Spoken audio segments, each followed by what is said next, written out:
नमस्कार, कैसे हैं आप सब लोग। दिव्या की दुनिया में एक बार आपका फिर से स्वागत है। एक बार नहीं, बार बार हर बार स्वागत है, क्योंकि जो मेरी दुनिया है वो आपकी भी दुनिया है। और आज मैं बात करूंगी ज़ोमैटो एंड स्विगी ऑनबोर्डिंग की, क्योंकि हमने ज़ोमैटो और स्विगी की जो सीरीज़ चलाई है उसका ये सेकंड वीडियो है। आप लोग सोच तो ज़रूर रहे होंगे कि काफ़ी दिन हो गए फर्स्ट वीडियो डाले और सेकंड वीडियो में इतनी देर कैसे हो गई। इतनी देर इसीलिए हो गई क्योंकि कुछ चीज़ें चेंज हो रही हैं ज़ोमैटो और स्विगी के ऑनबोर्डिंग के लिए। तो मैंने कहा एक बार वो चेंजेस हो जाएं तभी मैं आपको ये वीडियो डालूंगी। तो आपने ज़ोमैटो और स्विगी पे ऑनबोर्ड कर लिया। मैंने लास्ट वीडियो में आपको सारी 4 स्टेजेस बता दी थी what you have to do. अब जब आपने ज़ोमैटो और स्विगी पे ऑनबोर्ड कर लिया तो कहीं आप ये तो नहीं सोच रहे कि ओहो अब तो ऑर्डर ही ऑर्डर बरसेंगे। अगर आप ये सोच रहे हो तो आप बिल्कुल गलत सोच रहे हो। और क्यों गलत सोच रहे हो ये मैं आपको अभी बताती हूँ। सबसे पहले हम बात करेंगे ज़ोमैटो और स्विगी के ऑनबोर्डिंग फीस की। तो अब आप सुन के चकित मत हो जाइएगा, क्योंकि दोनों ने अपनी ऑनबोर्डिंग फीस बहुत ज़्यादा बढ़ा दी है, बिटवीन 1 to 10,000 के। सही सुना आपने, 1 से 10,000 के बीच में। और ज़ोमैटो की तो एग्जीक्यूट हो चुकी है, स्विगी की कुछ जगहों पे हुई है, कुछ जगहों पे होनी बाकी है। And it also depends on किस सिटी में आप रह रहे हो, है ना, आपके रेस्टोरेंट या क्लाउड किचन का साइज क्या है। तो उस हिसाब से ये थोड़ी अलग अलग जगह वेरी हो सकती है। तो अब आप देख रहे हैं कि इनकी ऑनबोर्डिंग फीस कितनी बढ़ गई है। तो आपको भी बहुत सोच समझ के ये काम शुरू करना है अगर आप इस काम में सीरियस हैं। और इस ऑनबोर्डिंग फीस में ये लोग इंक्लूड कर रहे हैं अपनी फीस। पहली बात, ये प्रोफेशनल फोटोग्राफी दे रहे हैं, आपको बैक एंड सपोर्ट दे रहे हैं और एड्स भी इंक्लूड कर रहे हैं। तो ये चीज़ें इंक्लूड हो रही हैं, पर आपको कुछ अमाउंट जो कि एक मेजर अमाउंट होगा पहले ऑनबोर्ड करने से पहले देना पड़ेगा। बाकी आपके वीकली पेमेंट से कटता जाएगा। तो अब आप समझ रहे हैं, यही कारण था कि मैं थोड़ा वेट कर रही थी कि एक बार मुझे अच्छे से नॉलेज हो जाए कि कहाँ कहाँ और कितनी फीस बढ़ गई है, तभी मैं वीडियो बनाऊं। अब बात करते हैं सेकंड पॉइंट की, ज़ोमैटो और स्विगी का डिडक्शन। ऑर्डर्स में से इनका खुद का डिडक्शन, अगर मैं मोटा मोटा बात करूं तो 30 से 35% इनका कमीशन होता है। अगर आपके पास 1,000 रुपये का ऑर्डर आया है तो 350 ज़ोमैटो या स्विगी की फीस चली जाएगी, जिसमें उनका खुद का कमीशन होता है, फुलफिलमेंट फीस होती है और गवर्नमेंट की जीएसटी होती है।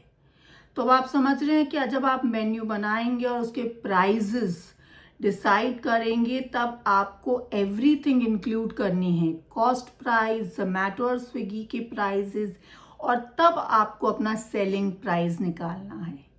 कोई गलती नहीं होनी चाहिए। अब बात करते हैं थर्ड पॉइंट की, जो कि है कैंसिलेशन और penalty. Now what is cancellation? आप कहीं बाहर चले गए और अपना ज़ोमैटो और स्विगी बंद करना भूल गए, पीछे से ऑर्डर्स आ गए, ऑर्डर कैंसिल हो गए, ज़ोमैटो और स्विगी आप पे पेनल्टी लगाएगा। अगर आपके पास कोई आइटम खत्म हो गया और आपने आउट ऑफ स्टॉक करना भूल गए और उसका ऑर्डर आ गया, आपने रिजेक्ट किया, तो फिर से आपके ऊपर पेनल्टी लगेगी। और अगर आपने एक ही रो में 2-3 बार ऑर्डर्स कैंसिल कर लिए तो आपकी किचन सस्पेंड भी हो सकती है। सही सुना आपने, सस्पेंड हो सकती है। और फिर आपको मिन्नतें करनी पड़ेंगी, कभी वो सुनते हैं कभी नहीं सुनते हैं, 5-5 10-10 दिन के लिए सस्पेंड हो जाती है। और आप जितनी बार कैंसिल करेंगे उतनी बार पेनल्टी के साथ साथ आपकी विजिबिलिटी लो होती जाएगी, विजिबिलिटी कम होती जाएगी, आपका रेस्टोरेंट नीचे आता जाएगा ज़ोमैटो और स्विगी की रेटिंग से, और कस्टमर्स आप पे ट्रस्ट करना बंद कर देंगे। ट्रस्ट करना बंद कर देंगे मतलब है ऑर्डर करना बंद कर देंगे, क्योंकि वो ऑर्डर कर रहे हैं और ऑर्डर कैंसिल हो रहे हैं। सो अब आप सोच लीजिए कि आपको कैंसिलेशन और रिजेक्शन ये सब नहीं करना, क्योंकि it comes with the heavy charges. चलिए, मेरे ख्याल से आपको ये 3 पॉइंट्स बिल्कुल क्लियर हो गए होंगे कि जोमेटो और स्विगी की ऑनबोर्डिंग फ़ीस क्या है। मैंने आपको मोटा मोटा बता दी है, और वो सिटी के हिसाब से वेरी करेगी, और साइज़ ऑफ द किचन और रेस्टोरेंट। उसके बाद उनकी कमीशन क्या है, उसके बाद कैंसिलेशन और पेनल्टी क्या है। अब अगर जोमेटो और स्विगी अपनी तरफ से कैंसिल करता है तो आपको आपके साथ क्या होता है, और अगर आपने ऑर्डर भेज दिया और ऑर्डर निकलने के बाद कैंसिल हुआ तो उस सिचुएशन में क्या होता है, ये मैं आपको नेक्स्ट वीडियो में बताऊंगी। मेन्यू कैसे डिसाइड करना है, मेन्यू कैसे बनाना है, इसका भी मैं एक अलग से वीडियो बनाऊंगी। अगर आपको मेरे वीडियोस, मेरी इंफॉर्मेशन अच्छी लगती है तो आप मेरे चैनल को सब्सक्राइब करना बिल्कुल मत भूलना, और थंब आइकन प्रेस करिएगा, जैसे जब भी मैं नई वीडियो डालूं तो आपको उसका नोटिफिकेशन मिले। आई होप ये सब चीज़ें आपको हेल्प करेंगी आपका जोमेटो और स्विगी ऑनबोर्डिंग में। और एक और बात, जोमेटो और स्विगी में ऑनबोर्ड करना और जोमेटो और स्विगी में हाउस किचन, क्लाउड किचन चलाना, अगर आप ये सोच रहे हैं, आप ये काम शुरू करना चाहते हैं, तो दिल से नहीं दिमाग से सोचिएगा। अगर आप अपने आप को उतना कॉम्पिटेंट समझते हैं, आपको इसमें इंटरेस्ट है, तभी शुरू करिएगा। जोमेटो और स्विगी एक बहुत पावरफुल प्लेटफॉर्म है अगर आप उसका सही यूज़ करें।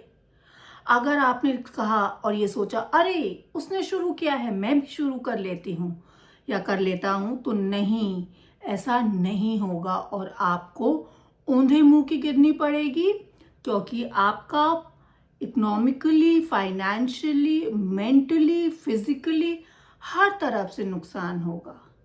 सो ये था मेरा आज का वीडियो जोमेटो और स्विगी की ऑनबोर्डिंग के लिए, और मैं उसमें the best of the knowledge दे चुकी हूँ। अब थर्ड वीडियो में बनाऊंगी कि मेन्यू कैसे डिसाइड करना है, और अगर जोमेटो और स्विगी की तरफ से कैंसिलेशन होती है या अगर आपका ऑर्डर निकल चुका है तब कैंसिल होता है, तब आपको क्या क्या कमीशन कटेगा और क्या आपको क्या कहते हैं मनी मिलेगा।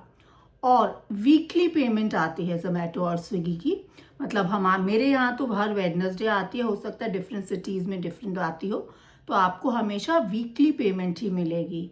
I hope that it helps.